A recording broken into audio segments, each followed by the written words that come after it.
Good morning. Ngasi ningthokaba numit ke card message yengminarase ko. Ado kainogi ahobo numit se.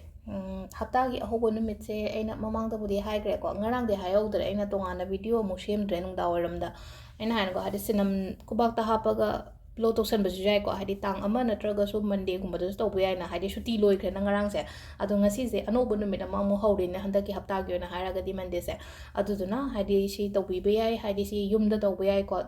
adu natragana akoigi dukan gumba phamba ko paleragadi dukanda khut yesida hapaga fulong kamsan biba ko aduduma leire ko do ningdo kabagi number se 47 leire aduga color na angoba leire ko aduga amana keno live Sunday se ai workshop ama tawgani ko workshop to attend to bining baleraga di ko hadi message habiro ko hadi sida akoina workshop sida hadi conduct to do shi kai kai gi no hai kan sida ko loina mak adum ai cover up tawge na dikhalli ko hadi smaina videos ta loin hadi amam semina videos ta dia ado akoin aina workshop kumba tawra ga di akoi gi loina mak thabaki ni khangde pesha gi ni khangde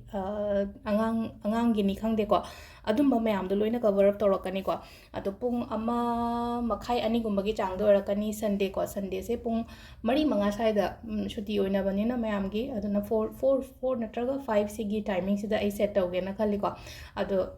adum ai gi number laina ko hai 62 ai ha petang hai jo hai rage ko 62840 12412 ko sigi number sida WhatsApp message thabiro hadi call di kano to pirano ko hadi call de parak tabai ai ko ngasi je thabak su katang ju chille aduna hadi WhatsApp message drop tawbiro hadi sigi workshop se kaino ge Sunday gi se ya kaino tawbagi register tawbagi damakta hoi aduga fees katang di loy ko fees to yam pick pa amount ni ko hore adum hang padum khangani hadi fees haraga at lishing manga tara adum banathe ko yam pick pa amount ma ai lawai ko nimitu gi oina hadi pung ani ohum connect torok kadaba dugi ado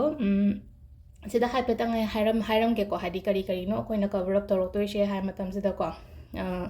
quite first ko hadi career establish to bogi ama lere ko hadi career establish natraga hadi career improvement kari crash gumba mam la ani ado hadi angangi lairiki adugi matang su la ani ko dep leiba harasine ko hadi pisha sum migi ton ba khot pa adum mayam adu clear oina ba sum to ke to boya ga dage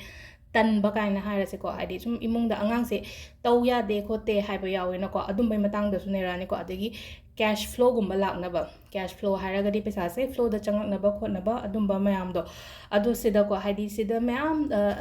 kani workshop sida ko hadi tips aina akhang bangai khara share tawge khot ke haina khali ko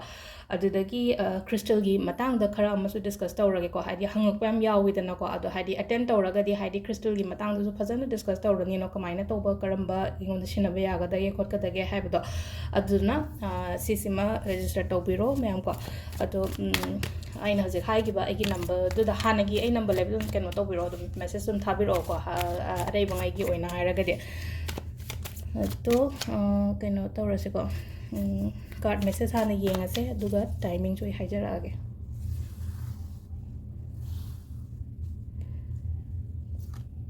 silere ko card number 1 2 3 aduga sida ko haidi ritual tawgadaba natte ko only just phammo diary ama kolom ama pairaga isan biga khatang ne haidi mamangi de diwali ritual tawbudabudi si leiba si khoiramba si ki katpa khotpa mai tawina ko adu haidi nupam cha gumba yarok taba yawe che heido mante ko to ne sidi just tadang tasan biyo aduga khangjelo kamaina kai tawgadab no haibodo ko adu duna haidi sida di pochai langba khotpa kem leite only just attend do khatang taw haibane ba class to khatang yaubion haibane ko sida haisa adu silere ko 1 2 3 card che ko card number 1 card number 2 card number 3 ahambagi se ko khitang yamna balance ro chat kani ko ngasi se ko hadi isha gi oina ko inner peace su yamna leigani shanti leigani ko aduga ani shubo se ne khitang section lo ngasi se ko hadi ngasi section lo hairaga di ko